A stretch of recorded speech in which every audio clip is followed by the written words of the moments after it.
the Bible says, there is a time to be great. Kagaya ko. Presidente ako ngayon. I do not know why. But there will always be a time that I will be nobody. And that is sure to come. And maybe to die thereafter. There is always a time for plenty. But there is always a time for want. There is always time to be merry, happy, and a time to be sad. A time to be healthy, strong, kung bata ka pa. But as sure as the sun will rise in the east, we will get old and get weak and sick. There's a time to feast, but it's time to want. A time to be spending, may pera ka, but sometimes may problema. And a time for war, and a time for peace. And a time to be born, and a time to die. Marso 30, 2025. Naglabas ng utos ang Korte Suprema sa mga opisyal ng gobyerno na ipaliwanag sa loob ng 24 oras kung bakit hindi dapat ipagkaloob ang peremptory writ ng habeas corpus para kay dating Pangulong Rodrigo Roa Duterte.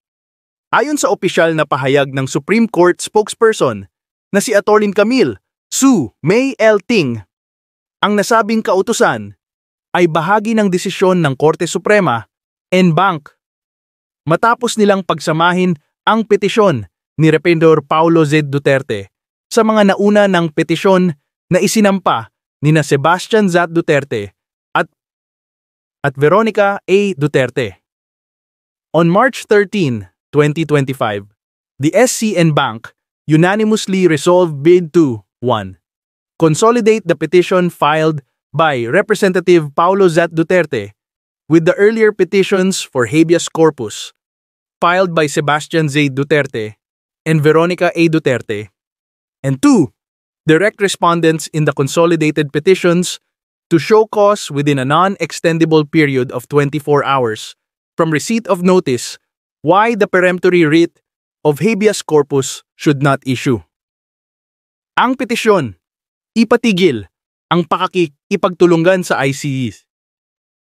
Sa petisyong inihain ni Rependor Paulo Duterte noong Marso 12, 2025, kinwestiyon niya ang mga aksyon ni Executive Secretary Lucas Bersamin, Interior and Local Government Secretary Juan Victor Remulla Jr., at Philippine National Police Chief Major General Rommel Francisco Marbil sa pagpapatupad ng warrant mula sa International Criminal Court, ICC.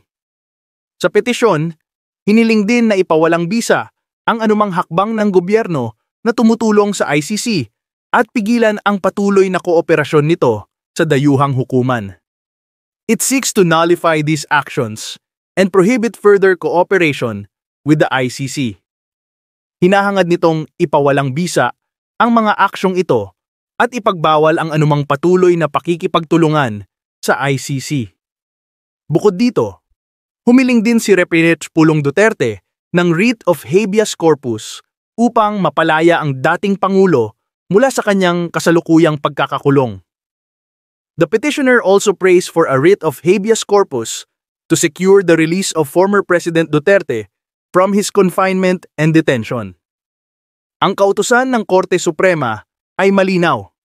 Meron lamang 24 oras ang mga respondent upang ipaliwanag kung bakit hindi dapat ipagkaloob ang peremptory writ ng habeas corpus. Hindi ito maaaring palawigin o iuron. Ang una kong maiisip is bastos. No? Bastos. Bastos in a way na hindi siya na-accord ng due process din. No? Puwersahan, nandun. So, nandun yung nakita naman po natin, di ba? Na kung paano siya natrato. Halos sabihin niya na, kung hindi ka tatayo dyan, kakalad ka rin kita, iakyat kita. How can you say that to a former President. You are a previous member of the Council of It's the not ICC scripted. before, right? Hanggang ngayon. Okay. Sir, pwede po bang makakasuhan yung nag-violate ng Rule 59 ng... Gusto ko muna maiuwi ang presidente. Yun! Matagal masyado attorney. Yeah, matagal. Malaki ba? Sir, malaki po ba ang chance na makauwi siya ng Pinas? Ako'y naniniwala naman. Yes! Meron mga pagkakataon. Okay. Jesus' Hindi name. namin antayin sa September. Hingi kami na mas maagang Malungkot na date ito. para sa issue ng jurisdiction. Attorney, what if Wala ng tuyo. Wala. Attorney, kung may uwi siya sa Pinas, ano pong mangyayari sa kanya? I-detain po ba siya sa Pinas? Ang plano namin uwi siya at wala na siyang kaso. Yes. That's what we are looking. ang dami na po naglabasan dun sa atin sa kalsada. Anong masasabi niyo sa kanila? Ano Ay, pagpatuloy nila. May magpatuloy. Batik. Go! Loobin. Karapatan niyo yan. Sir, I came from Davao. Ngayon, may mga pulis na nakasurrounded doon sa bahay ng mayor namin. So, anong say mo doon, sir? Hindi pa ba sapat ang ginawa nila? Kinidnap nila yung tao at pinakulong dito sa Hague? Yeah. Ano ang gusto nilang gawin? Si Diwata! Gusto pa ba nila na pulbusin talaga ang lahat ng Duterte? 2 days ago, the whole world has witnessed the degrading fashion in which a former president of a sovereign country was bundled into a private aircraft and summarily transported to The Hague. To us lawyers, this would be called an extrajudicial rendition. To the less legally inclined, it was a pure and simple kidnapping. My client was denied all access to the legal recourse in the country of his citizenship, and this all in the nature of political score settling.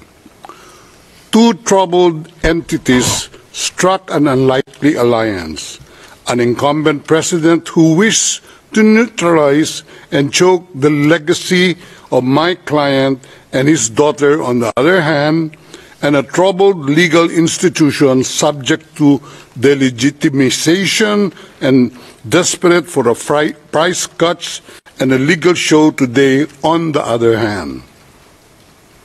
With this in mind, it is not surprising that my client was abducted from his country. ICC private jets do not drop out of the thin air.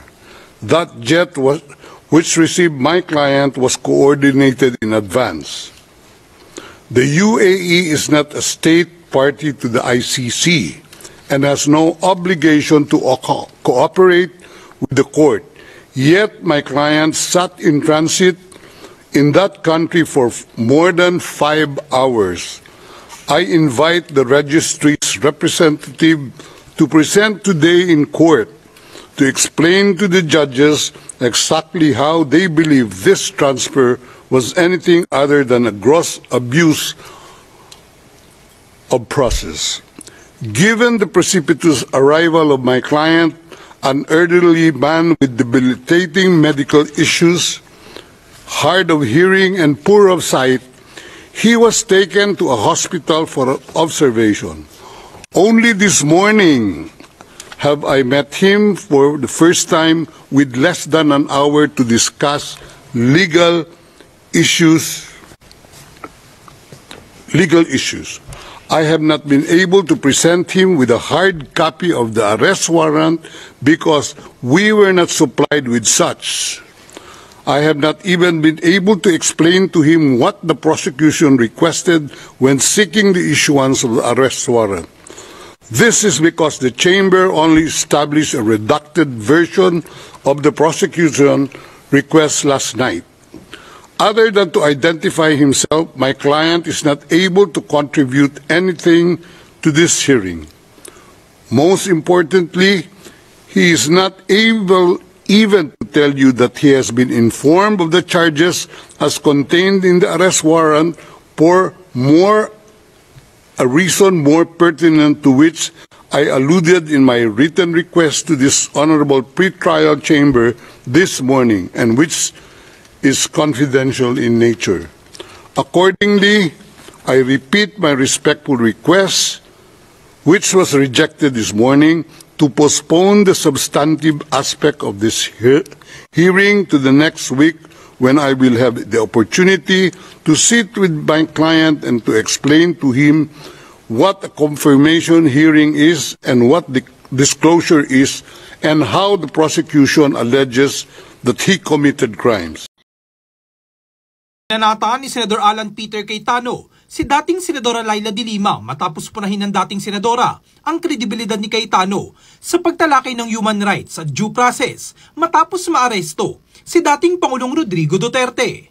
Binigyan din ni Cayetano na malinaw sa saligang batas ng bansa na may karapatan ng bawat individual sa due process kabilang si Duterte. Iginit ng mambabatas ng due process ay dapat ipatupad sa lahat anuman ang kulay ng politika. Pinabulaanan din ng senador ang bintang umano ni de Lima na sinuportahan nitong extrajudicial killing sa ilalim ng administrasyong Duterte. Anya, hindi dapat gawing sandata ang human rights para sa pansariling interes sa politika. Pinuna din ng senador ang pahig ni de Lima sa isyu ng extrajudicial killings. Gate niya, hindi siya kailanman pumayag sa anumang pang-aabuso. Nagbabala ito ng pagtulak na iparesto si Duterte nang hindi dumaan sa tamang proseso ay maaring maging mapanganib na president at gamitin laban sa mga kalaban sa politika. Let's pause and not think about sino ba yung binabanggit natin, we're pro o anti-Duterte, pero ano yung batas at ano dapat yung applicable sa kanya. At kaya nga doon ako nag-react kasi sabi ni former Senator de Lima, I'm the last person who should talk about human rights and due process. Pero ang nakalagay sa Constitution, every person, di ba? All, di ba? All. Nakalagay nga doon, di ba? No person shall be deprived of life, liberty, or property without due process. All. No person. Person po si President Duterte, person po ako, di ba? So, yun po ang problema pag nagiging exclusive, nagiging elitist ang human rights sa isang grupo o isang tao lang. Para bang pagka sinabi mo human rights, bawal ka daw doon, bawal daw tayo. Una nang sinabi ni de Lima na walang karapatan si Cayetano na magturo patungkol sa human rights. Sa katunayan anya ay dapat ding arestuin ng senador ng International Criminal Court sa paghimok nito sa madugong war on drugs noong administrasyong Duterte.